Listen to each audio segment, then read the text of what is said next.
All right, everybody, today we're gonna make Mama's Meatballs, the famous Mama's Meatballs. To make Mama's Meatballs, you have to start off with Mama's Marinara. Let's get a nice big thick cast iron pan hot. Start off with the good olive oil, as they say.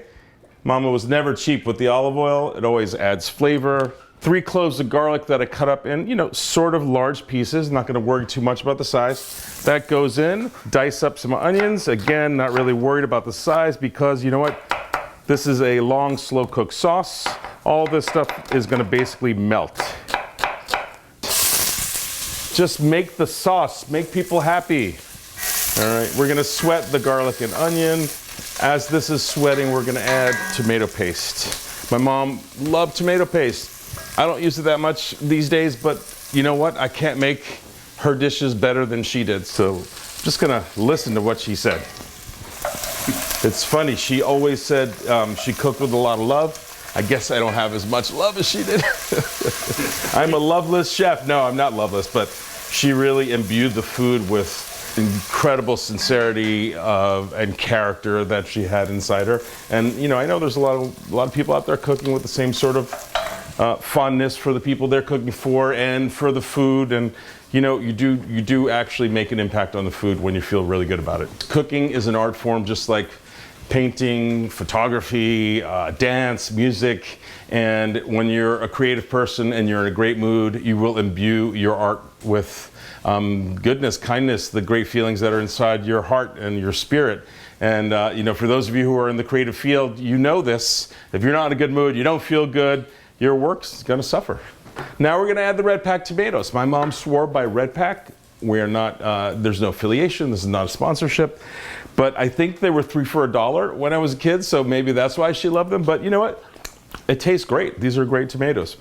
2 cans of puree and 1 can of crushed. That was a very important ratio for her. And I think in the context of this long, slow cook sauce where there's gonna be meat cooking in there, like for example, the meatballs, it works out well. And maybe we'll see 3 for $1 again in our lifetime. I don't know. All right, water in the can now. This is kind of important too. My mom would put water in 1 can, move it to the next can, and then in that way she would recuperate all of the tomatoes in the sauce. And it would give the sauce the right thickness, the right consistency. This is the right consistency, would be too thick without the water. Okay, now we're gonna add about 1 cup of chicken broth. This could obviously be fresh chicken broth. We're gonna bring this to a simmer. We now add a little bit of sugar. This was something my mom insisted on. You know what, it worked just a little bit. A lot of chefs still insist on it. A little bit of pepperoncini or crushed red pepper. That was also a very common ingredient in almost every dish that my mom made, whether it was a spicy dish or not.